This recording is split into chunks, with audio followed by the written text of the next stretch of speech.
Senang sekali malam ini saya boleh kembali melayani saudara, Jemaat Keluarga Allah Semarang. Berapa tahun yang lalu Pak ya, saya terakhir melayani di sini? 3 tahun. 3 tahun yang lalu saya melayani di sini. Hari ini saya melayani lagi. Dan saya mesti ngomong sama saudara, ibadah Anda sudah berubah total.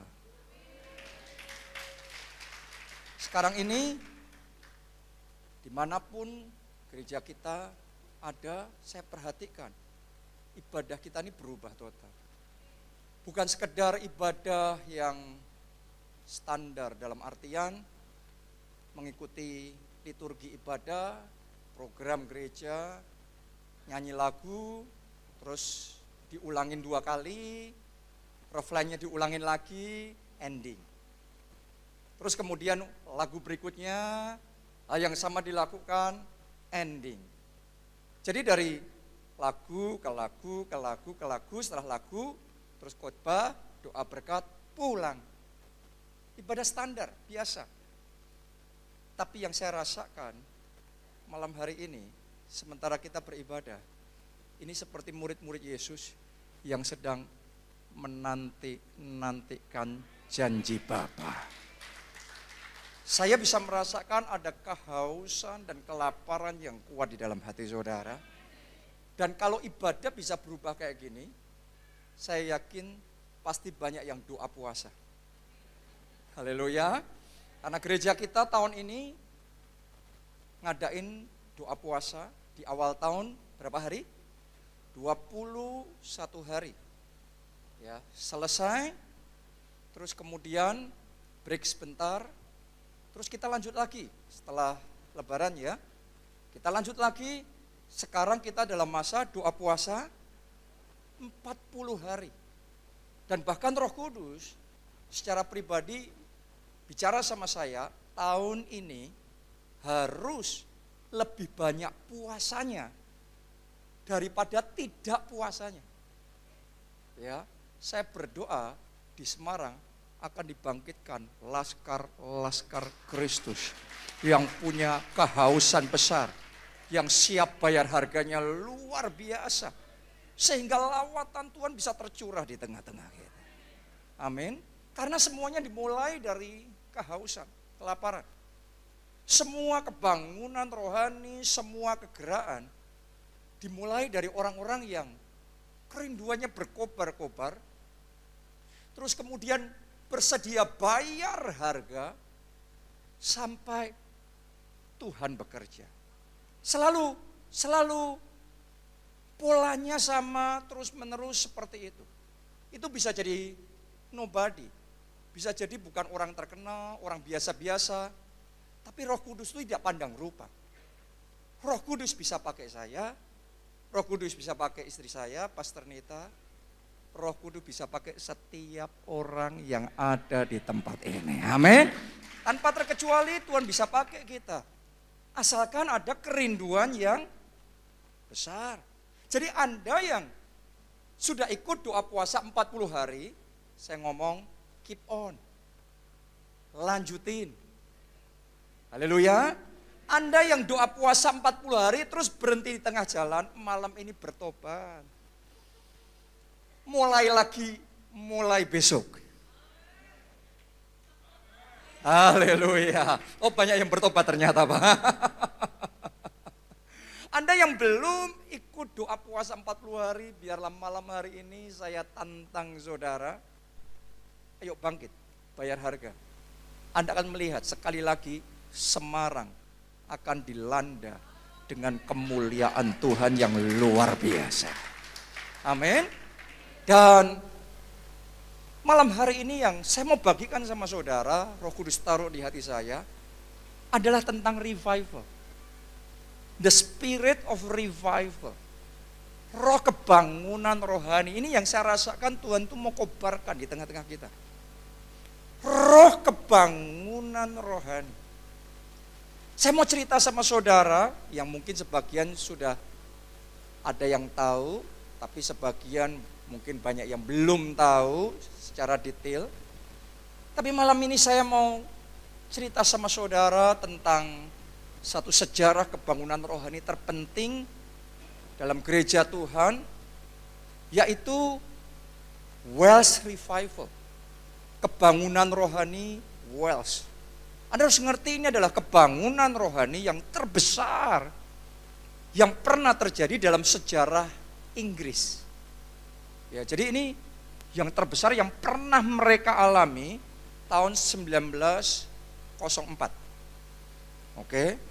Dan ketika kebangunan rohani itu melanda mereka hanya dalam waktu 30 hari. Ya, kalau di Kisah Para Rasul 2, pada hari Pentakosta ketika Roh Kudus tercurah, mereka ada lidah-lidah api, terus mulai berkata-kata dalam bahasa yang lain. Maka hari itu Petrus khotbah, berapa jiwa bertobat? 3.000 jiwa bertobat. Terus kemudian revival, kegerakan kuat sekali, terus berlangsung. Nah, di Wales Revival hal yang sama terjadi. Begitu boom, mereka menantikan Tuhan sampai di satu momen tercurah Roh Kudus, karena kita never know. Kita tuh nggak pernah tahu kapan momennya. Yang kita bisa lakukan, bayar harganya. Semuanya katakan bayar harganya. Semuanya katakan saya siap bayar harganya. Ketika mereka bayar harganya, begitu boom, Roh Kudus tercurah, ledakan rohani terjadi. Hanya dalam waktu 30 hari, ada 37.000 orang bertobat, menerima Yesus sebagai Tuhan dan Juru Selamat. Terus kemudian dalam waktu 5 bulan, 100.000 orang bertobat. Coba Anda bayangkan kalau itu terjadi di Semarang, dalam waktu 5 bulan, 100.000 orang bertobat. Terus jemaat yang hadir di gereja naik drastis sekali. Dan lebih dari 90% penduduk Wales lahir baru. Coba Anda renungkan itu. Lebih dari 90%. Kalau Semarang penduduknya berapa, Pak? Sekian juta ya? 2-3 juta? Lebih. Ya. Anda bayangkan 90% bertobat, terima Yesus sebagai Tuhan dan Juru Selamat, dan lahir baru. Ini dahsyat sekali. Dan di Inggris, nah ini di Inggris, ya, diperkirakan ada sekitar 2 juta orang yang bertobat menerima Kristus. Terus api memperanakkan api dari Wales melanda ke berbagai kota di Inggris, melanda ke berbagai negara di Eropa, sampai melanda ke seluruh dunia. Kebangunan rohani ini diperkirakan sekitar 20 juta orang terima lawatan Tuhan melalui kebangunan rohani Wales. Saya berdoa apa yang Tuhan akan kerjakan di kota ini, di Semarang, akan lebih besar dari yang pernah terjadi di Wales pada zaman ini. Amin. Dan saya berdoa Anda orang yang dipakai oleh Tuhan. Siapa mau dipakai oleh Tuhan? Siapa mau dipakai Tuhan? Angkat 2 tangannya tinggi-tinggi. Kita kasih tepuk tangannya pula yang paling meriah buat Tuhan. Nah, di dalam setiap kebangunan rohani pasti ada orang-orang yang dipakai oleh Tuhan untuk membawa kebangunan rohani, untuk menjadi carrier dari revival, pembawa kebangunan rohani. Nah, yang membawa, dipakai Tuhan membawa kebangunan rohani di Wales, seorang anak muda namanya Evan Robert. Waktu saya pelajari ini, saya baru ngerti. Evan Robert itu benar-benar nobody. Pada zaman itu Evan Robert itu anak muda biasa, gak punya titel aneh-aneh, orang yang sangat sederhana, ya. Tapi dia yang dipilih dan dipakai oleh Tuhan. Padahal pada masa itu banyak pengkhotbah-pengkhotbah terkenal, pengkhotbah-pengkhotbah keren, berpengalaman, senior yang ada di Inggris. Tapi yang dipilih dan dipakai Tuhan membawa Wales Revival itu nobody. Saya yakin ada orang di tempat ini Tuhan akan bangkitkan saudara menjadi pembawa kebangunan rohani untuk Semarang. Amin. Saya berdoa di setiap kota Tuhan sedang bangkitkan. Karena saya di dalam doa saya itu kayak melihat sesuatu dalam roh. Ya, setelah pandemi ini, sekarang pandemi sudah selesai. Oke, amin. Setelah pandemi ini dan dimulai sekarang, Tuhan sudah menyiapkan satu kebangunan rohani revival terbesar yang pernah terjadi di Indonesia. Tuhan akan kerjakan di tengah-tengah kita. Amin. Saya percaya saudaraku, kalau kemarin gelapnya kayak gitu. Siap-siap saja, setiap kali gelapnya sampai seperti itu. Selalu akan ada kemuliaan yang terangnya lebih benderang. Dan di kota Semarang, Anda akan mengalami kemuliaan Tuhan. Tepuk tangannya boleh yang paling meriah buat Tuhan. Dan Evan Robert ini yang dipakai Tuhan untuk membawa kebangunan rohani itu. Ya, kenapa? Dia yang dipakai oleh Tuhan, sederhana. Karena dia punya kesungguhan hati. Kita baca ya, 2 Tawarik 16, ayat 9a. Karena mata Tuhan menjelajah seluruh bumi untuk melimpahkan kekuatannya. Siapa di sini mau terima kekuatan Tuhan? Siapa di sini mau terima anointing dari Tuhan? Anointing yang di-carry, yang dibawa oleh Elia, yang dibawa oleh Elisa, urapan yang dibawa oleh Paulus, urapan yang dibawa oleh Petrus. Itu kekuatan dari atas, kekuatan dari Tuhan. Siapa yang mau terima urapan yang seperti itu? Tahu nggak saudara, mata Tuhan menjelajah. Jadi Tuhan itu nggak pasif. Tuhan itu nyari, Tuhan itu proaktif. Cari, mata Tuhan menjelajah seluruh bumi. Ada nggak orang yang bisa dikasih, bahkan dilimpahi kekuatan dari atas itu? Kuasa dari atas, urapan dari atas itu. Siapa yang dipilih oleh Tuhan? Siapa yang dicari Tuhan? Perhatikan. Mata Tuhan menjelajah seluruh bumi untuk melimpahkan kekuatannya kepada mereka yang bersungguh hati terhadap Dia. Saya berdoa karena gini, kalau manusia yang lihat susah ya. Kalau manusia itu melihat paling hanya ekspresi saudara yang akan saya nilai. Paling hanya penampilan luar saudara yang saya bisa lihat. Tapi yang Tuhan lihat itu ditulis tadi, bersungguh hati. Siapa yang bisa ngelihat hati? Karena orang bisa kelihatan, wah gimana di gereja, tetapi belum tentu di dalamnya sama seperti itu. Tapi doa saya malam ini, kalau Tuhan melihat hatimu, Tuhan menemukan hati yang committed, hati yang bersungguh hati terhadap Tuhan. Amin. Jadi ternyata ini yang dipunyai oleh Evan Robert, hati yang bersungguh hati. Dia nggak punya titel, dia nggak punya uang, dia nggak punya kekayaan, dia nggak punya pengalaman, dia nggak punya jabatan, dia nggak punya apa-apa. Saya mau cerita sama saudara ya tentang Evan Robert ini. Latar belakangnya secara singkat. Dia lahir 1878 dan dia seorang penambang batu bara. Jadi dia bukan pengusaha yang berkelas, yang kalau hadir di satu tempat akan dihormati. Anda bayangkan penambang batu bara. Ya, jadi benar-benar orang yang sederhana. Terus dia sejak dari usia 12 tahun saudara, karena miskinnya keluarganya, dia harus kerja di tambang batu bara tiap hari 12 jam. 12 jam untuk terima upah yang sedikit, tapi paling tidak bisa bantu-bantu keluarga. Coba Anda renungkan itu. Orang yang sangat sederhana sekali. Terus di usia 13 tahun, dia jumpa Yesus. Dia lahir baru, terima Yesus sebagai Tuhan dan Juru Selamat. Yang membedakan Evan Robert dibandingkan dengan yang lainnya, kenapa Tuhan pakai Evan Robert, adalah karena Evan Robert ini punya ketertarikan yang besar akan perkara-perkara roh. Alkitab ngomong kejarlah perkara-perkara yang di atas, bukan yang di bawah. Coba Anda evaluasi diri masing-masing. Apa yang meng-excite diri saudara? Apa yang membuat Anda kayak semangat gitu? Apa yang membuat saudara kayak tertarik gitu? Apa yang membuat saudara paling enjoy? Orang punya ketertarikan sendiri-sendiri, tapi Evan Robert ini punya ketertarikan besar akan Tuhan. Ketertarikan besar akan perkara-perkara rohani. Ketertarikannya adalah Wales, di mana dia ada, terima lawatan Tuhan. Ketertarikannya adalah kebangunan rohani.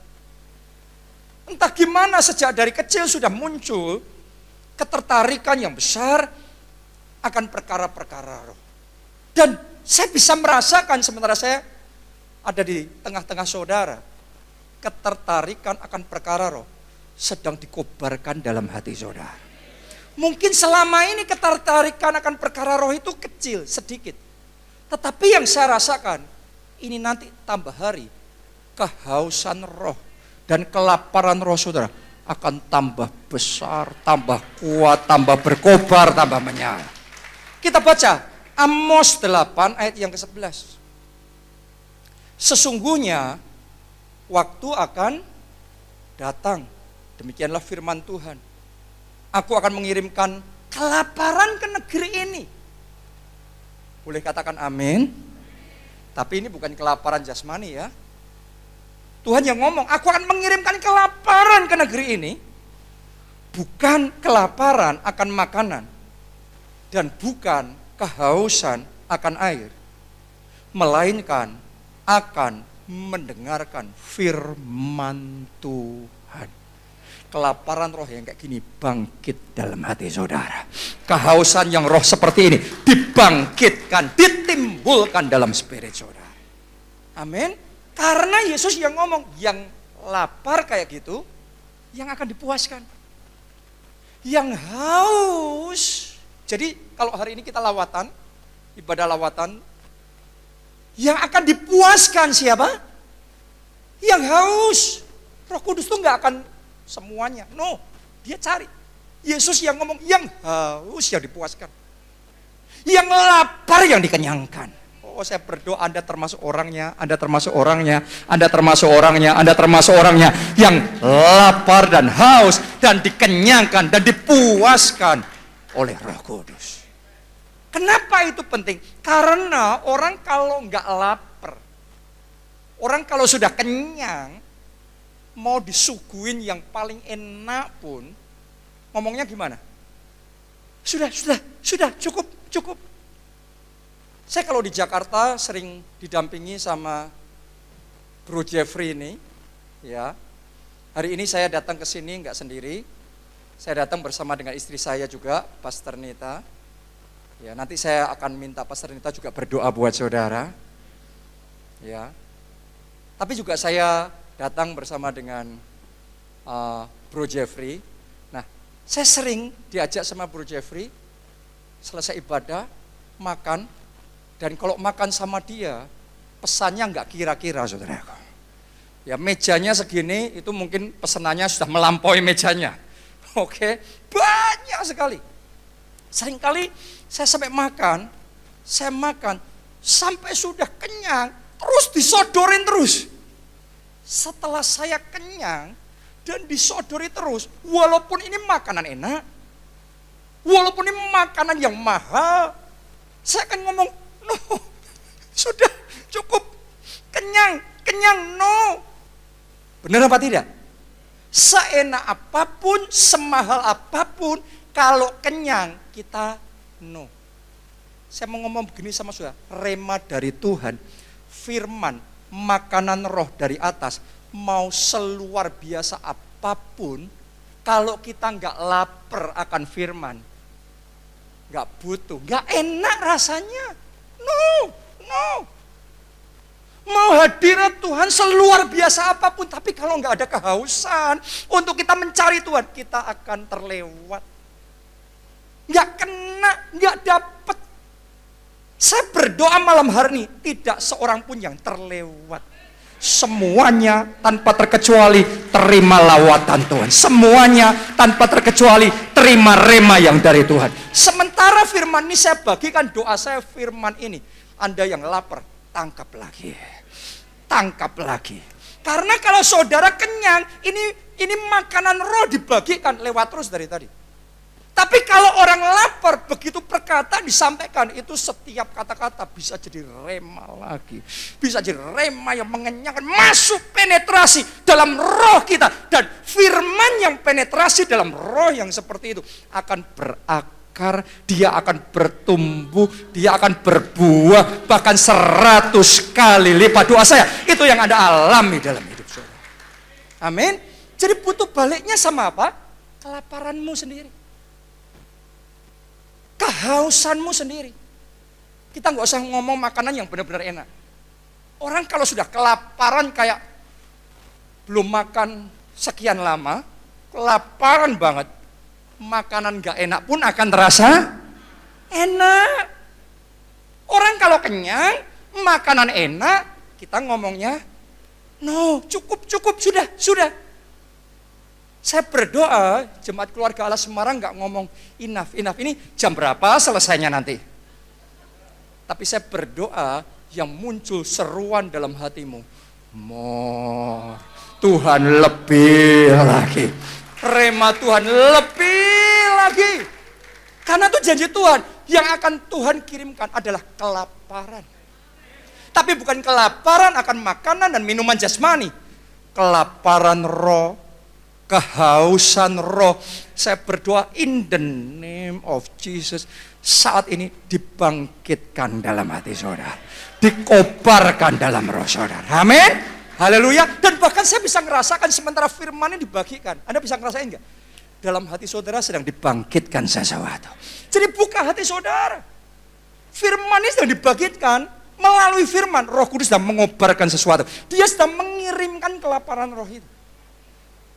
Anda yang tadinya kayak biasa-biasa, begitu Anda datang di tempat ini beribadah, tiba-tiba kayak saudara sadar ada sesuatu di tempat ini. Tiba-tiba kayak saudara sadar dan kepengen mencari Tuhan.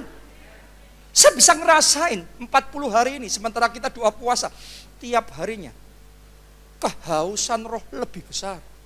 Kelaparan rohnya lebih besar. Sesungguhnya itu yang dilakukan oleh Evan Robert.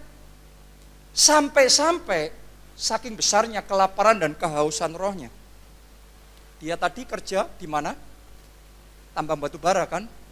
Jadi tukang di situ kan? Penambang batu bara. Tapi tahukah saudara, dia curi-curi waktu, kalau istirahat, dia pakai untuk berdoa dan baca Alkitab. Saya tanya sama saudara, kalau Anda kerja, Anda curi-curi waktunya untuk apa? Anda akan ngerti di situ kelaparan dan kehausan rohmu apa. Ada orang kerja curi-curi waktunya masih sempat nonton drakor. Benar apa tidak? Ya. Ada orang kerja masih curi-curi waktunya untuk main games. Tapi tidak dengan Evan Robert. Alasan dia dipakai Tuhan bukan karena pengetahuannya yang hebat, titelnya, atau dia orang dari keluarga nikmat yang terpandang. No, bukan yang dilihat manusia yang diperhatikan Tuhan. Manusia ngelihatnya yang di depan mata, Tuhan ngelihat yang di dalam hati. Yang di dalam hati yang dilihat apa tadi? Kelaparan rohnya.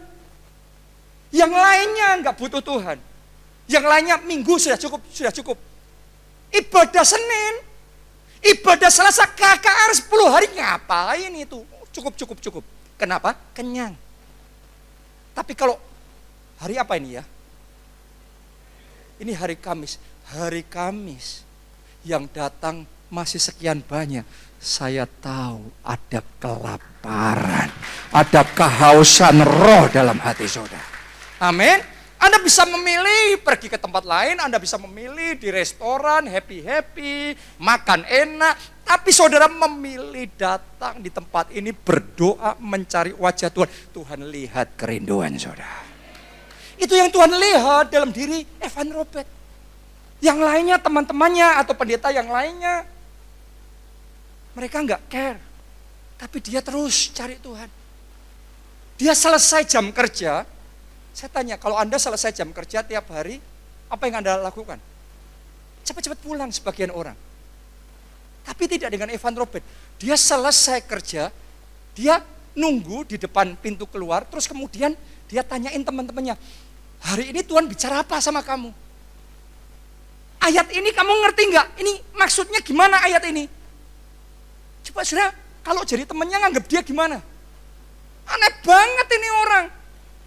Mungkin di mata manusia, kalau saya jadi temannya dia pun, saya anggap ini orang kok ekstrim banget ya.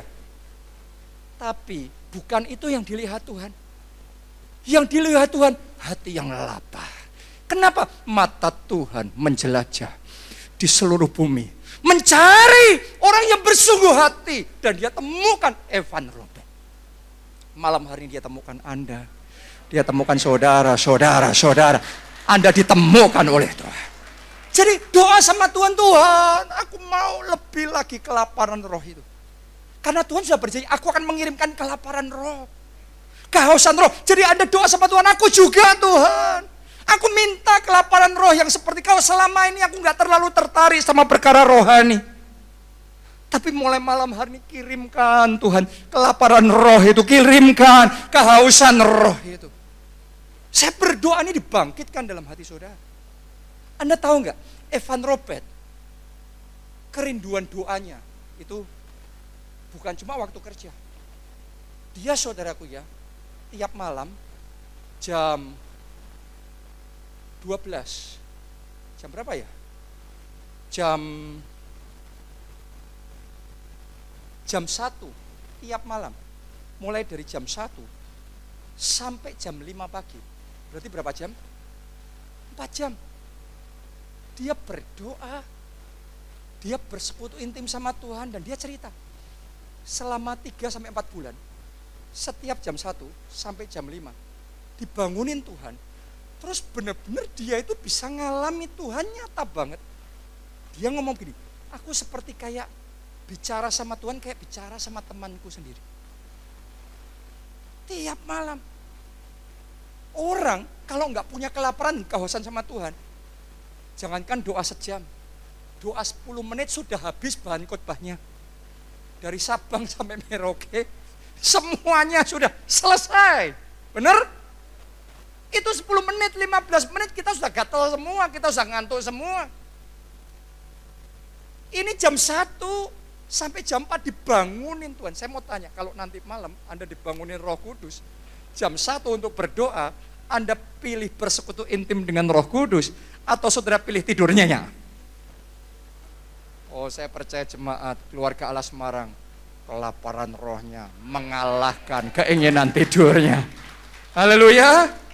Kenapa? Karena di momen seperti itu, sementara dia bersekutu intim sama Tuhan, orang kalau ngalami ya perjumpaan Tuhan sampai seperti itu, your life can never be the same. Hidupmu gak bisa sama lagi. Di momen itu hidupnya diubahkan. Cara berpikirnya diubahkan. Kepekaannya dibukakan.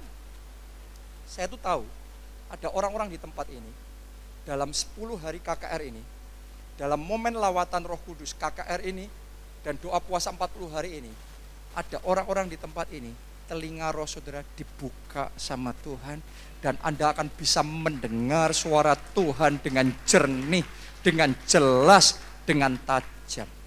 Bahkan di ibadah ini, saya berdoa, ada orang-orang di tempat ini, mata rohmu dibuka sama Tuhan. Sebelumnya mungkin kau belum pernah ngalami, tapi akan ada orang-orang di tempat ini, mulai malam ini, mata roh saudara akan terbuka. Anda akan mulai bisa melihat penglihatan dari atas. Waktu Anda tidur nanti malam, nanti akan ada yang ngalami. Nanti malam akan ada yang ngalami. Anda dapat mimpi dari Roh Kudus. Seperti Yusuf bisa dapat mimpi dari atas, Anda juga bisa dapat mimpi dari Tuhan. Jadi saya berdoa di dalam nama Tuhan Yesus, dimensi kepekaan yang lebih tajam terbuka. Anointing to see, urapan untuk melihat diimpartasikan. Boleh nggak saudara arahkan kedua mata, kedua tangan kepada mata saudara, Di dalam nama Tuhan Yesus, saat ini urapan untuk melihat. Anointing to see in the spirit. Melihat dalam roh. Saat ini tercurah. Mata roh ini diurapi. Terbuka mulai hari ini. Anda melihat penglihatan, Anda bisa melihat rencana Tuhan, Anda bisa melihat apa yang Tuhan mau kerjakan dalam hidup saudara, dan Anda diberi hati yang taat untuk mengerjakan, maka kemuliaan Tuhan nyata dalam hidupmu. Katakan amin. Tepuk tangannya boleh paling meriah buat Tuhan kita. Anda bayangin, dia Evan Robert ini tiap malam jam 1 sampai jam 5 fellowship sama Roh Kudus yang indah banget. Indah sekali. Ini orang yang benar-benar tiap hari terus kayak gitu. Doa sama Tuhan terus. Mendekat sama Tuhan, hidupnya dalam doa dan firman. Doa dan firman. Dan benar-benar dia itu punya kayak kedekatan sama Tuhan sampai di level yang apa ya? Kalau saya ngomong nggak normal buat orang kebanyakan.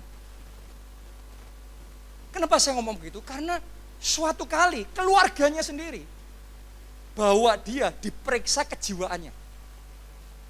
Karena dianggap nggak normal. Kenapa? Evan Robert ini kadang-kadang saudaraku ya, kalau dia jalan, dia bisa berhenti sendiri. Setelah berhenti, mulutnya komat kamit tapi nggak keluar suaranya. Ya ini kena ketutup masker, Anda nggak bisa ngelihat ya. Oke, mulutnya komat kamit sendiri, seperti kayak dia bicara sama seseorang. Padahal orang yang lain di jalan ngelihat nggak ada siapa-siapa. Orang mikir sinting, benar nggak? Keluarganya takut, dibawa diperiksa kejiwaannya. Ya memang saya ngerti juga sih kalau jadi keluarganya mungkin juga khawatir juga. Tapi yang mereka tidak tahu, buat Evan Robert, kedekatannya sama Tuhan itu sudah kayak Tuhan itu very real. Sekarang, seberapa real Tuhan dalam hidup saudara? Sebagian orang hanya dalam tahap mengerti tentang Tuhan. Sebagian orang di tempat ini dalam tahap bisa merasakan hadirat Tuhan. Tapi ada orang-orang kayak Evan Robert yang dibawa ngalami Tuhan itu nyata banget. Dan Tuhan itu buat Evan Robert lebih nyata dari orang yang di sampingnya. Tuhan itu lebih nyata dari handphone yang di tangannya. Coba saudara renungkan, Anda begitu dekat sekali sama handphonemu, ada orang lain, ada keluargamu, ada temenmu, tapi handphonemu terasa lebih nyata dari mereka semua yang lain. Benar apa tidak? Saya mau ngomong, Anda kalau tambah dekat, semakin dekat dan sangat dekat sama Tuhan, Anda bisa kayak yang lainnya blur, yang lainnya kayak pudar, dan Tuhan semakin nyata. Orang lain ibadah, menyembah, I exalt thee, kau ku sembah, cuma nyanyi lagu biasa. Tetapi ketika saudara nyanyi kau ku sembah, itu kayak Tuhan itu di depanmu real banget, dan engkau sedang menyembah, engkau sedang ketemu Tuhan secara pribadi. Saya berdoa mulai saat ini, Tuhan lebih nyata, Tuhan semakin nyata. Sementara engkau menyembah, engkau mengalami Tuhan. Engkau bukan sekedar nyanyi lagu, tapi engkau ketemu Tuhan secara pribadi. Katakan amin. Tepuk tangannya pula yang paling meriah buat Tuhan. Ini yang dia alami, ketemu Tuhan secara pribadi. Dan saya bisa merasakan, bahkan saya yakin Anda juga merasakan, di momen-momen Anda banyak doa, puasa, Anda banyak ibadah, KKR tiap hari di tempat ini. Anda bisa ngerasakan gak? Semakin lama Tuhan itu semakin nyata. Yes. Tapi doa saya gak berhenti cuma di KKR. Doa saya setelah KKR selesai pun, Anda terus bersekutu intim sama Tuhan. Dan Tuhan jadi pribadi, baik di gereja, di rumah, dimanapun Anda berada, Tuhan jadi sahabat terbaik saudara, jadi bapak yang mengasihi saudara, jadi pribadi yang paling dominan di dalam hidup saudara. Jadi Evan Robert ini hidup dalam doa dan firman, 13 tahun kayak gitu.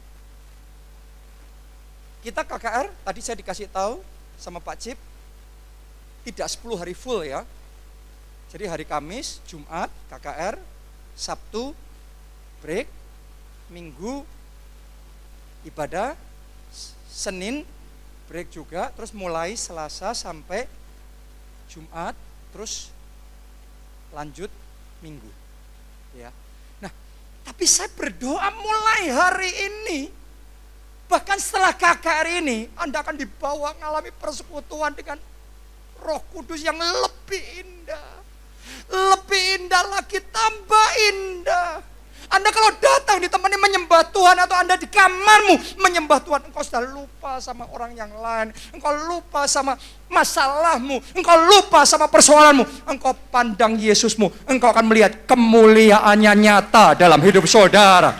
Engkau akan melihat kuasanya lebih besar dari masalah saudara, kuasanya lebih besar dari penyakit saudara. Sebenarnya ngalami kesembuhan itu sederhana. Anda ngalami Tuhan semakin nyata, nanti penyakitmu pudar sendiri. Karena kalau kuasa Tuhan semakin nyata, Dia yang mengambil alih hidup saudara. Kalau Dia yang mengambil alih hidupmu, kuasanya mengalir deras dalam hidupmu, otomatis penyakitmu lenyap, penyakitmu pudar. Anda percaya? Kuasanya sanggup menyembuhkan sakit penyakit saudara? Angkat dua tangan saudara, saat ini di dalam nama Yesus, terima kuasa Allah. Dalam nama Yesus terima kuasa Allah. Dan saat ini juga sakit penyakit yang ada dalam tubuh saudara dilenyapkan. Dilenyapkan. Benjolan daging tumbuh tidak normal, dilenyapkan. Kanker yang sadar atau tidak sadar saat ini dilenyapkan. Masalah pada jantung saat ini Tuhan sembuhkan saudara. Tuhan sembuhkan jantung saudara. Tuhan lenyapkan diabetes saudara. Terima kesembuhan. Terima kesembuhan. Terima kesembuhan. Oleh bilur-bilur Kristus sembuh. Katakan amin. Tepuk tangannya boleh paling meriah buat Tuhan kita. Haleluya. Evan Robert ini 13 tahun dia terus dekat sama Tuhan kayak gitu. Sampai akhirnya revival itu terjadi. Ceritanya gimana? Ini 13 tahun loh saudara. 13 tahun nunggu. Anda kan baru nunggu berapa hari tadi? Ini 13 tahun kayak gitu terus. Cari Tuhan terus. Berarti kelaparan dan kehausannya benar-benar luar biasa. Sampai suatu saat Desember 1903, Evan Robert dikasih tahu oleh Roh Kudus bahwa revival besar akan terjadi di Wales. Tapi belum terjadi juga. Tapi dia dikasih tahu Roh Kudus.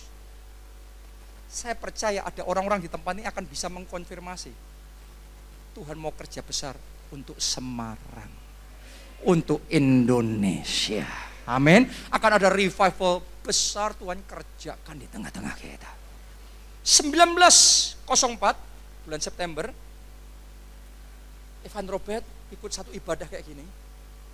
Hamba Tuhan yang menyampaikan firman, dia sampaikan pesan Tuhan. Evan Robert tangkep. Sejak saat itu muncul doanya yang terkenal. Bend me, oh Lord. Bend me, oh Lord. Bentuk aku, Tuhan. Bentuk aku, Tuhan. Kalau kita mau dipakai Tuhan, kita harus jadi bejana yang siap dibentuk oleh Tuhan. Amin. Dan kemudian waktu dia doa kayak gitu, tiba-tiba dia dapat penglihatan. Di penglihatan itu dia melihat peta negaranya. Kayak diangkat ke langit. Terus kemudian ada tangan yang menjamah. Dan dia langsung tahu Tuhan mau melawat negaranya. Tuhan mau melawat kotanya. Malam hari ini saya mau kasih tahu saudara, Tuhan mau melawat Semarang. Tuhan mau melawat Jawa Tengah. Tuhan mau melawat Indonesia. Begitu dia dapat itu, tiba-tiba tadinya dia melihat penglihatan. Tiba-tiba dia dengar suara. Apakah engkau percaya? Aku akan memberikan 100.000 jiwa. Wah, dia langsung ngomong, aku percaya Tuhan, 100.000 jiwa. Siapa yang ngomong percaya dikasih Tuhan 100.000 jiwa? Siapa tadi? Evan Robert. Siapa tadi Evan Robert? Anak muda. Bukan pendeta terkenal, bukan gembala sidang gereja besar. No. Tukang yang bekerja di tambang batu bara. Orang yang gak dikenal oleh siapa-siapa.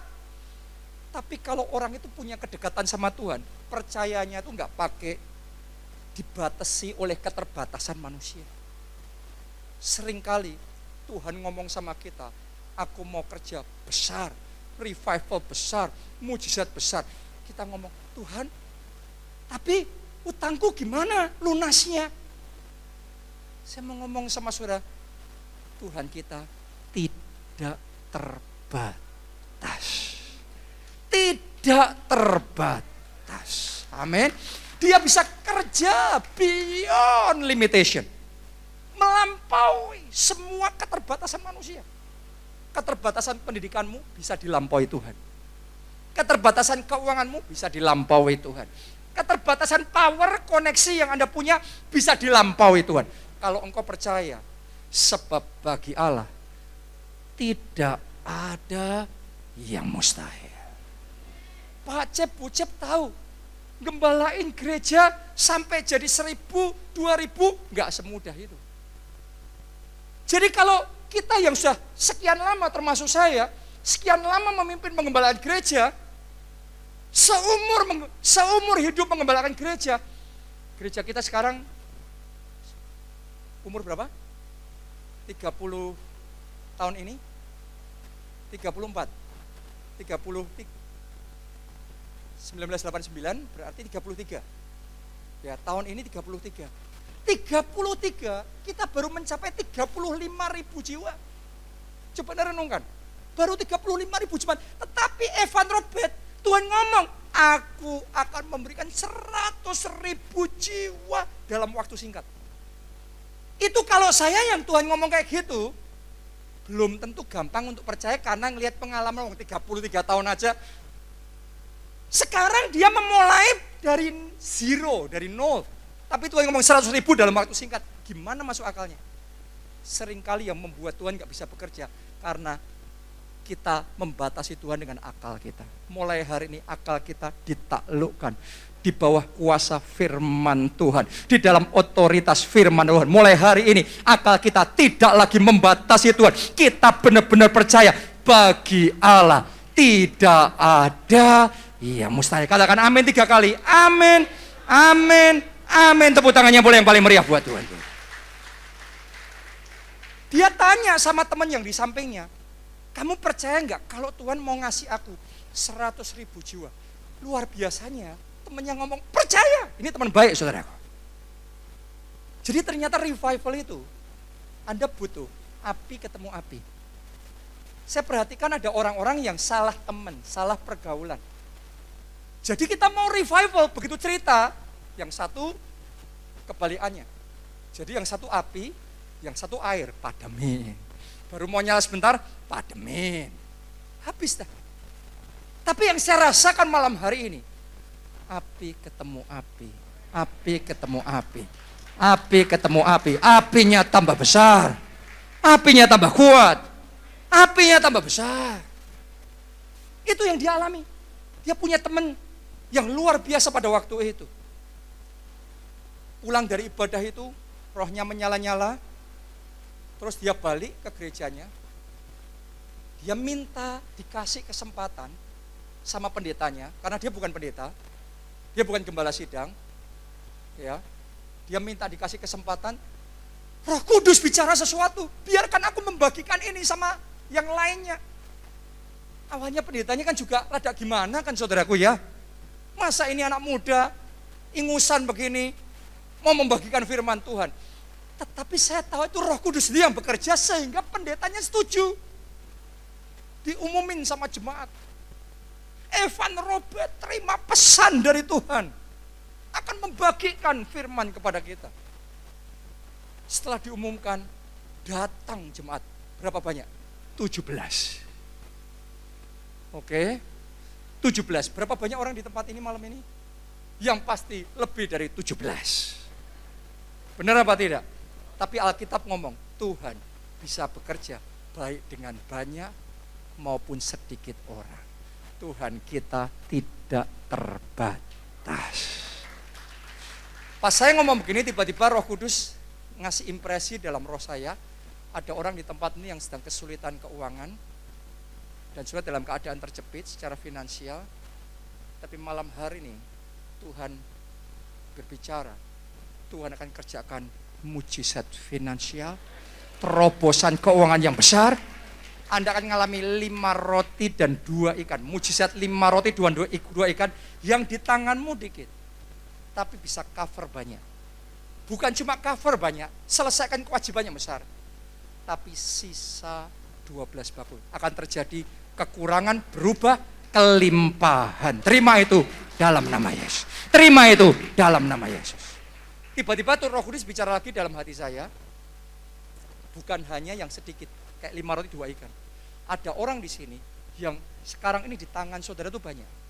Tetapi malam hari ini Anda terima anointing to see, urapan untuk melihat, sehingga engkau melihat visi Tuhan yang lebih besar. Jadi yang di tangan Anda, yang Anda consider, Anda lihat, Anda rasa sudah banyak. Karena ada orang yang sudah diberkati banyak. Tapi Anda ngerti, visi Tuhan lebih besar. Jadi ini enggak ada apa-apanya nih. Nothing. Tapi saya nubuatkan ya, akan ada orang-orang di tempat ini. Saya enggak tahu 2 atau 3 orang di tempat ini. Tahun ini Tuhan akan kasih mega project yang melampaui kapasitas keuangan saudara, melampaui kapasitas bisnis dan perusahaan saudara. Tuhan akan berikan terobosan besar, lompatan terbesar dalam sejarah hidupmu dan keluargamu. Tuhan kerjakan tahun ini. Blessing terima dalam nama Yesus. Katakan amin, tepuk tangannya pula yang paling meriah buat Tuhan kita. Yang 2 tadi nggak ada di bahan khotbah saya ya. Yang 2 tadi saya percaya perkataan profetik dan Anda akan bersaksi. Anda akan bersaksi sebab bagi Tuhan tidak ada yang mustahil. Tepuk tangannya pula yang paling meriah buat Tuhan. Evan Robert, kembali ke Evan Robert ya. Evan Robert akhirnya dikasih kesempatan, dia khotbah sama 17 orang. Dia khotbah, tahu nggak saudara? Poinnya 4, message-nya ada 4. Nomor 1, Anda harus mengakui dosa di hadapan Tuhan. Message-nya yang pertama, message of repentance. Pesan pertobatan, harus bertobat. Tinggalkan dosa. Di zaman modern ini ada banyak pengajaran yang gak apa-apa berbuat dosa, nanti bertobat lagi, diampuni dosanya lagi. Kenapa? Anugerah Tuhan lebih besar. Saya percaya anugerah Tuhan lebih besar dari dosa kita. Tapi kalau Anda mengalami revival yang besar, tidak bisa tidak. Yesus yang khotbah, bertobatlah, kerajaan Allah sudah dekat. Jadi kalau malam hari ini Anda mau Tuhan kerja besar dalam hidup saudara, mari open your heart. Buka hatimu, bertobat, tinggalkan dosa. Wow. Anda mau dibuat Tuhan ke next level berikutnya dalam hidup saudara? Jangan sampai dosa itu merintangi. Jangan sampai dosa itu jadi beban, jadi bandul yang membuat langkahmu jadi berat. Mau maju nggak bisa. Kalau hari ini Anda potong dosa, tahun ini tangan Tuhan bahwa Anda mengalami lompatan. Satu lompatan, satu breakthrough Tuhan kasih sama saudara. Tuhan bisa bawa Anda 20 tahun maju melesat ke depan. Saya rasakan kuat di dalam hati saya. Ada orang di tempat ini, begitu saya ngomong ini, Anda tangkap remanya. Anda tangkap pesannya. Anda akan melihat lompatan yang Tuhan kerjakan benar-benar lebih dari 20 tahun kerja. Tuhan kerjakan sekejap dalam 1 tahun. Tuhan kerjakan lompatan 20 tahun dalam hidup saudara. Akan terjadi itu, akan terjadi. Akan terjadi, akan terjadi. Terjadi. Yang ini rema, yang saya mau ngomong sama saudara. Kali ini yang saya sampaikan. Yang ini rema. Bukan dibatasi 2 apa 3 orang. Yang ini, yang nangkep remanya. Anda ngalami mujizatnya. Sekarang terima rema, terima rema, terima rema, terima iman, bangkit iman saudara, dan terima mujizatnya. Katakan amin, tepuk tangannya yang paling meriah buat Tuhan kita. Oh yes, lompatan lebih dari 20 tahun akan terjadi. Sekejap breakthrough dari Tuhan. Saya kok ngerasain ditambahin lagi ya. Saudara boleh ngikutin khotbah-khotbah saya, tidak setiap kali saya khotbah kayak gini. Ada momen-momen saya khotbah, saya sampaikan firman aja. Tapi malam ini bukan ibadah biasa. Saya mesti ngomong sama saudara, malam ini ibadah profetik. Jadi Anda yang hadir di tempat ini, saya tahu ini bukan kemauan Anda sendiri saja, tapi Roh Kudus yang punya mau, Roh Kudus yang bawa saudara datang ke tempat ini. Dan saya tahu, ini baru aja Tuhan pertegas lagi dalam spirit saya. Bukan cuma 20 tahun. Anda yang berpikir 20 tahun sudah besar, kejar 20 tahun dapat apa? Terjadi sekejap setahun. Saya baru aja ngerasain Roh Kudus bicara lagi dalam hati saya. Ada orang yang nangkep remanya ini, lompatan satu generasi akan Tuhan kerjakan dalam hidupmu. Terima itu in the name of Jesus. Terima itu in the name of Jesus. Karena Tuhan kita tidak terbatas. Tapi bertobat, tinggalkan dosa. Ada bayar harganya. Tinggalkan dosa. Itu message pertama Evan Robert. Message yang kedua, Anda harus menghilangkan kebiasaan yang tidak berkenan di hadapan Tuhan. Ternyata bukan cuma dosa, tapi ada hal-hal tertentu yang mungkin itu bukan dosa, tapi Tuhan tidak mau Anda terus kerjakan di situ. Buat saya, saudaraku, ada hal-hal yang buat orang lain oke, tapi Tuhan buat saya nggak oke. Ya, ada hal-hal yang misalnya buat orang lain menghabiskan hidupnya hanya nonton film, hanya menghabiskan waktunya hahihi dengan teman-temannya berjam-jam setiap saat. It's okay kan? Bukan dosa kan? Tetapi di momen-momen seperti itu, di hari-hari seperti itu, Tuhan mau saya masuk ke kamar berdoa. Mungkin bukan dosa itu yang Roh Kudus bicara dalam hatimu. Tapi hal tertentu Tuhan akan bicara dalam hati kita masing-masing. Dan kalau Anda mendengar, engkau taat, engkau akan melihat blessing dari Tuhan diberikan dalam hidup saudara. Jadi buka hati saudara. Ini bukan masalah Anda nggak boleh ini, nggak boleh itu. Silahkan, mau nonton drakor sebanyak-banyaknya silahkan. Mau Anda mau ngabisin waktu seperti silahkan, ini pilihan kita masing-masing. Tapi Tuhan punya rencana yang besar. Mata Tuhan menjelajah. Siapa yang akan dikasih kekuatan yang besar itu?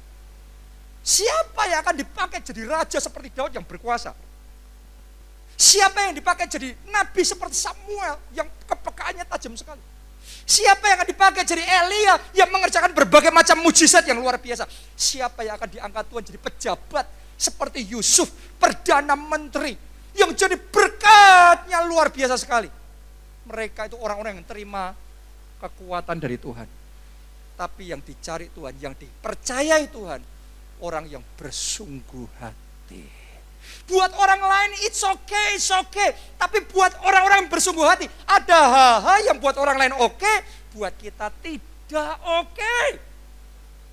Kenapa? Beda level. Jadi hari ini saya berdoa, Anda tidak setting level Anda sama dengan orang lain. Jangan ngomong lagi, ya itu juga gitu kok, gak apa-apa, itu juga gak apa-apa kok, saya ya gak apa-apa. Ya sudah, Anda menempatkan diri di level yang sama. Masalahnya Tuhan mau bawa Anda going higher, naik lebih tinggi. Oh saya bisa ngerasain, ada orang-orang di tempat ini Tuhan akan bawa naik lebih tinggi.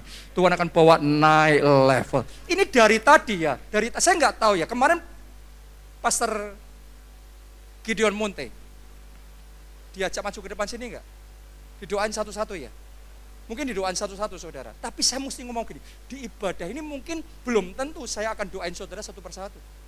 Tetapi sementara firman ini disampaikan, saya tahu rema satu persatu. Nangkep, terima itu di dalam nama Yesus. Dan kalau Anda dapat rema itu, hidupmu berubah. Hidupmu berubah. Hidupmu gak akan sama. Satu breakthrough dari Tuhan akan membawa mujizat besar dalam hidup saudara. Tepuk tangannya boleh yang paling meriah buat Tuhan kita. Jadi ternyata bukan cuma penyembahan lawatan, bukan cuma doa lawatan, sekarang khotbah lawatan ini. Karena ini khotbah, ini sambil, saya sekian tahun yang lalu, seorang hamba Tuhan datang dan menubuatkan, ya, akan ada waktunya saya menyampaikan firman dan kemudian kayak apa ya, kayak pedang roh gitu, warna ungu kan dilepaskan, bang, bang, bang, bang. Dan saya mulai melihat, Tuhan mulai kerjakan itu. Ada orang-orang di tempat ini, ada orang-orang di tempat ini yang saya tahu, malam ini malam terobosan. Tuhan bicara kuat sekali dalam hati saya. Ada orang-orang di sini yang selama sekian lama stagnan terus. Ada sesuatu yang menghold saudara, nahan saudara. Kepengen maju, berat. Kepengen maju, kayaknya membentur tembok terus. Tapi malam hari ini, sementara firman disampaikan, jangan biasa aja. Tangkap itu dengan kelaparan. Tangkap remanya. Karena apa? Ini bukan sayanya yang ngomong. Ini Roh Kudus yang mengambil alih. Begitu Roh Kudus mengambil alih, firman kata-kata ini diurapi, dibungkus dengan urapan. Anda tangkap, terima, masuk dalam rohmu. Jadi. Terobosanmu jadi. Mujizatmu jadi. Lompatan besarmu jadi. Katakan amin. Katakan aku terima. Tepuk tangannya boleh meriah buat Tuhan. Amin. Yang ketiga, message-nya Evan Robert yang ketiga, Anda harus tunduk pada pimpinan Roh Kudus. Disuruh ngikuti pimpinan Roh Kudus. Artinya gini, kayak tadi saya ngomong ya, ini contoh, saat ibadah. Saat ibadah itu kita kan sudah punya program. Habis lagu ini, lagu itu. Habis liturgi yang ini, berikutnya itu, berikutnya itu, berikutnya itu. Oke, nggak apa-apa dibuat kayak gitu. Planning harus dibuat. Tapi dalam mengerjakan planningmu, stay open with the leading of the Holy Spirit. Kita manusia membuat rencana, tapi jangan ngerjain semua rencana kita tanpa memperhatikan pimpinan Roh Kudus. Belajar. Pemain musik, pemimpin pujian belajar. Bukan cuma nyanyi lagu kayak tadi. Diulangi 2 kali, refrain diulangi, ending selesai. No, belajar. Karena di setiap dimensi worship, Anda bisa ngikuti pimpinan Roh Kudus. Dan tiba-tiba Roh Kudus akan membawa dimensi penyembahan yang belum terpikirkan sebelumnya. Dan itu akan terjadi ledakan roh. Saya, saudaraku, saya itu karena sebagai pengkhotbah, ya saya harus menyiapkan bahan khotbah. Bahkan di gereja kita ini bahan khotbah itu sudah disiapkan, sudah kita siapkan sekian bulan ke depan. Sekarang bulan apa ini? Juni ya, tanggal 2. Ya, saudara percaya nggak percaya? Kita Juni tanggal 2, khotbah September sudah selesai. Artinya planning kita itu kita persiapkan dengan sebaik mungkin. Tapi di dalam mengerjakan planning tersebut, kita stay open with the Holy Spirit. Saya punya planning hari ini khotbah apa, tetapi sementara saya khotbah, saya harus belajar stay open. Holy Spirit mau bawa kemana, ngomong apa ini? Makanya ketika saya menyampaikan firman, saya sampaikan pesan Tuhan. Kenapa? Saya berusaha ngikuti the leading of the Holy Spirit. Pengusaha juga sama. Anda di dalam menjalankan bisnis, Anda harus punya planning. Jangan asal, jangan berantakan, jangan kacau balau. Punya planning yang baik. Tapi di dalam mengerjakan planning, tetap open terhadap tuntunan Roh Kudus. Roh Kudus bisa beritahu orang itu nggak benar. Jauhi orang itu. Itu dia mau punya maksud jahat. Mau nipu. Kalau Anda nggak berusaha open sama tuntunan Roh Kudus, Anda bisa kena tipu sini, kena tipu situ. Anda bisa salah langkah ini, salah langkah itu. Tapi kalau engkau ngikuti tuntunan Roh Kudus, selamat saudara. Harusnya kena tipu, selamat saudara. Harusnya salah jalan, salah kongsi, Tuhan selamatkan saudara. Bukan cuma itu, tiba-tiba Tuhan juga bisa bicara. Inovasi ini, produk ini, perubahan seperti ini, kreativitas kayak gini. Tuhan bisa bicara sama saudara, tapi Anda stay open. Tuhan bisa tiba-tiba, katakanlah dalam ibadah ini pun, temukan sama saudara, sama seseorang. Dan dari satu koneksi Tuhan kasih, doa saudara dijawab oleh Tuhan. Terobosan itu terjadi. Jadi Anda harus belajar stay open with the leading of the Holy Spirit. Terbuka sama pimpinan Roh Kudus. Para pemimpin penyembahan, WA juga harus sama. Anda punya rencana, ikuti flowing-nya Holy Spirit seperti apa. Jangan paksa, ikuti aja tuntunan Roh Kudus. Tapi tetap punya rencana. Dalam ibadahnya Evan Robert, itu benar-benar Holy Spirit itu take over sepenuhnya. Saya berdoa dalam ibadah keluarga Allah Semarang, mulai hari ini di take over oleh Roh Kudus, diambil alih oleh Roh Kudus, penyembahnya diambil alih oleh Roh Kudus, khotbahnya diambil alih oleh Roh Kudus, leadershipnya diambil alih oleh Roh Kudus. Bukan berjalan dengan hikmat manusia, tapi hikmat dari surga, hikmat dari atas. Jadi belajar ikuti pimpinan Roh Kudus. Yang keempat, message-nya Evan Robert, Anda harus bersaksi tentang Kristus kepada semua orang. Jadi yang keempat ini, dia tantang kita bersaksi. Anda sudah ngalami Tuhan, Anda ketemu Tuhan, jangan cuma diam. Bersaksi sama temanmu. Besok bawa teman saudara datang ketemu Tuhan di tempat ini. Ya. Jadi bersaksi sama keluargamu. Bersaksi sama teman-teman saudara. Karena kalau kita simpan apa yang Tuhan kerjakan untuk diri kita sendiri, ya kita ngalami sendiri, diberkati sendiri, ngalami kemenangan sendiri, ya sudah sendiri. Poinnya buat Tuhan apa? Yang Tuhan suka kalau Anda ngalami sesuatu, Anda ceritakan, orang lain dipertobatkan, nama Tuhan dipermuliakan. Jadi kalau Anda mau ngalami mujizat, jawaban doa, pertolongan dari Tuhan, tapi untuk sendiri aja. Banyak orang akan melewatkan mujizatnya karena itu. Tapi kalau saudara mau dipakai jadi alat Tuhan untuk bersaksi, jadi alat Tuhan untuk mempermuliakan perbuatan-perbuatannya yang besar dan ajaib, mulut saudara akan dipakai untuk bersaksi kuasa Tuhan yang tidak terbatas.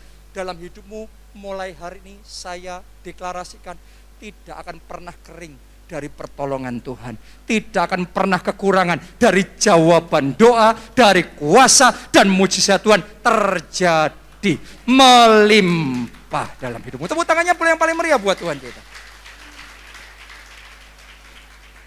Evan Robert khotbah 4 pesan simpel itu. Setelah dia khotbah 4 poin penting, 4 poin simpel itu. Terus dia ngomong, ayo sekarang kita berdoa. Dan dia juga gak ngerti apa yang terjadi.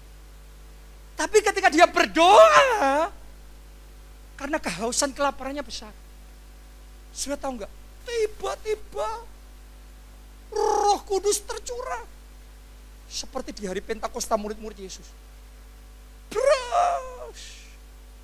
Tiba-tiba roh yang takut akan Tuhan ada di tengah-tengah mereka. Tiba-tiba pada nangis. Tiba-tiba bertobat dari dosa. Dan tiba-tiba 17 orang itu dilawat Tuhan luar biasa. Ibadah berlangsung jadi lama sekali karena semua dilawat, semua kepenuhan Roh Kudus. Sampai malam ibadah terus berlanjut. Besoknya lagi ibadah lagi. Besoknya lagi ibadah lagi. Kali ini ibadahnya enggak cuma tiap hari. Besoknya lagi siang ibadah lagi. Malam ibadah lagi. Dan yang kayak gitu berlangsung bertahun-tahun, ibadahnya bukan seminggu sekali, tiap hari. Karena setiap orang datang ke rumah Tuhan, alami lawatan Tuhan, alami jamahan Roh Kudus, ngalami pertobatan luar biasa, ngalami perjumpaan pribadi yang indah, dan setiap orang hidupnya diubahkan. Dan tahu nggak saudara, ketika revival Wells ini meledak seperti itu bukan hanya tercatat dalam buku-buku rohani sejarah gereja. Itu tercatat dalam sejarah sekulernya negara itu. Sejarah sekulernya Wales. Contoh ya, di sana itu kan mereka orang bule itu kan sukanya olahraga soccer ya, football ya. Itu kalau Anda yang pernah di sana itu Anda ngerti. Itu pertandingan tahunan besarnya mereka. Kalau Indonesia mungkin badmintonnya gitu ya. Tapi mereka itu soccernya, footballnya. Dan mereka punya buku di dalam sejarah yang mencatat setiap tahun finalnya siapa, lawan siapa, pemenangnya siapa. Tapi ketika kebangunan rohani meledak, semua orang kepingin ke gereja, tiap hari ke gereja. Sampai jam operasional bisnis harus berubah. Bisnis waktu zaman itu di sana tutup jam 6. Tapi gara-gara kebangunan rohani terjadi, itu semua bisnis harus tutup lebih awal, jam 2 atau jam 3. Kenapa? Semua orang mau ke gereja. Jadi bisa pulang lebih awal, mempersiapkan diri, terus kemudian ke gereja. Coba Anda, terus Anda tahu nggak? Kampanye politik tahun itu dibatalkan semua. Karena para politik yang mau kampanye, gak ada yang tertarik. Calon presiden ini mau ngomong apa, calon dari partai itu mau ngomong apa, gak ada yang tertarik. Semua orang mau datang mencari Tuhan. Terus tadi pertandingan besarnya mereka, soccer, footballnya mereka, yang tiap tahun membludak luar biasa. Tahun itu tidak ada yang mau datang, semuanya mau cari Tuhan, semuanya mau ngalami lawatan Tuhan. Sampai di sejarahnya mereka yang dari tahun ini, tahun itu selalu ada pemenangnya. Khusus di tahun di mana kebangunan rohani terjadi, ditulis di dalam sejarahnya mereka satu kata, revival, kebangunan rohani. Wih, itu dahsyat saudaraku. Anda tahu nggak? Itu tempat-tempat prostitusi dilawat sama Roh Kudus. Para wanita-wanita penghibur dipertobatkan. Sehingga tempat-tempat prostitusi berubah jadi presenter. Tempat-tempat persekutuan doa, saudaraku. Coba Anda bayangkan, jadi pria-pria hidung belang yang datang ke tempat prostitusi seperti biasanya, sekarang mereka datang terimanya lawatan Roh Kudus.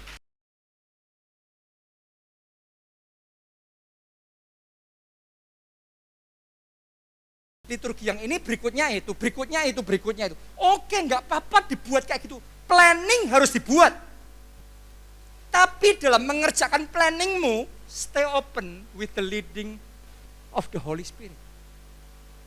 Kita manusia membuat rencana, tapi jangan ngerjain semua rencana kita tanpa memperhatikan pimpinan Roh Kudus. Belajar. Pemain musik, pemimpin pujian belajar, bukan cuma nyanyi lagu kayak tadi. Diulangi 2 kali, refrain diulangi, ending selesai.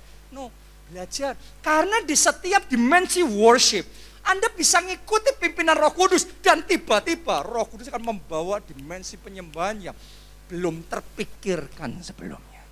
Dan itu akan terjadi ledakan roh. Saya, saudaraku, saya itu karena sebagai pengkhotbah, ya saya harus menyiapkan bahan khotbah. Bahkan di gereja kita ini bahan khotbah itu sudah kita siapkan sekian bulan ke depan. Sekarang bulan apa ini? Juni ya, tanggal 2. Ya, saudara percaya nggak percaya? Kita Juni tanggal 2, khotbah September sudah selesai. Artinya planning kita itu kita persiapkan dengan sebaik mungkin. Tapi di dalam mengerjakan planning tersebut, kita stay open with the Holy Spirit. Saya punya planning hari ini khotbah apa, tetapi sementara saya khotbah, saya harus belajar stay open. Holy Spirit mau bawa kemana, ngomong apa ini? Makanya ketika saya menyampaikan firman, saya sampaikan pesan Tuhan. Kenapa? Saya berusaha mengikuti the leading of the Holy Spirit. Pengusaha juga sama. Anda di dalam menjalankan bisnis, Anda harus punya planning.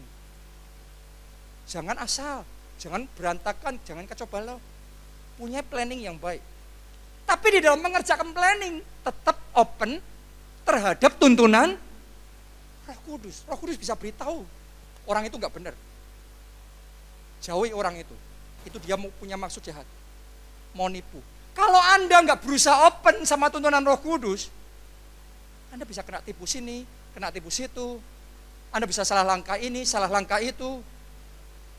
Tapi kalau engkau ngikuti tuntunan Roh Kudus, selamat saudara. Harusnya kena tipu, selamat saudara. Harusnya salah jalan, salah kongsi, Tuhan selamatkan saudara. Bukan cuma itu, tiba-tiba Tuhan juga bisa bicara. Inovasi ini, produk ini, perubahan seperti ini, kreativitas kayak gini. Tuhan bisa bicara sama saudara, tapi Anda stay open. Tuhan bisa tiba-tiba, katakanlah dalam ibadah ini pun, temukan sama saudara, sama seseorang. Dan dari satu koneksi Tuhan kasih, doa saudara dijawab oleh Tuhan. Terobosan itu terjadi. Jadi Anda harus belajar stay open with the leading of the Holy Spirit. Terbuka sama pimpinan Roh Kudus. Para pemimpin penyembahan, WA juga harus sama. Anda punya rencana, ikuti flowing-nya Holy Spirit seperti apa. Jangan paksa, ikuti aja tuntunan Roh Kudus.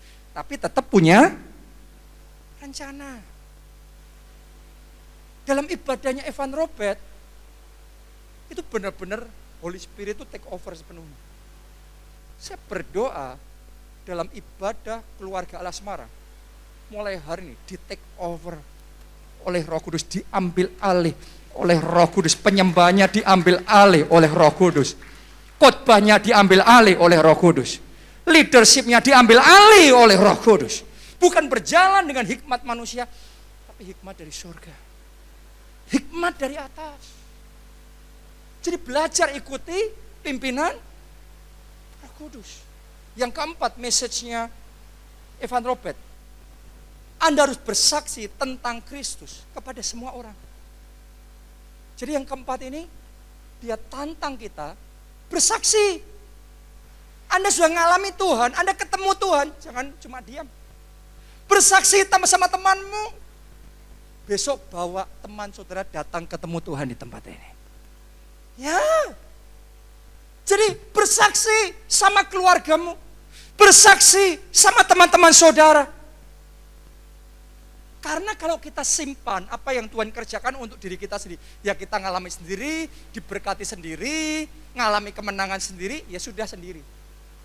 Poinnya buat Tuhan apa? Yang Tuhan suka kalau Anda ngalami sesuatu, Anda ceritakan, orang lain dipertobatkan, nama Tuhan dipermuliakan. Jadi kalau Anda mau mengalami mujizat, jawaban doa, pertolongan dari Tuhan, tapi untuk sendiri aja, banyak orang akan melewatkan mujizatnya karena itu.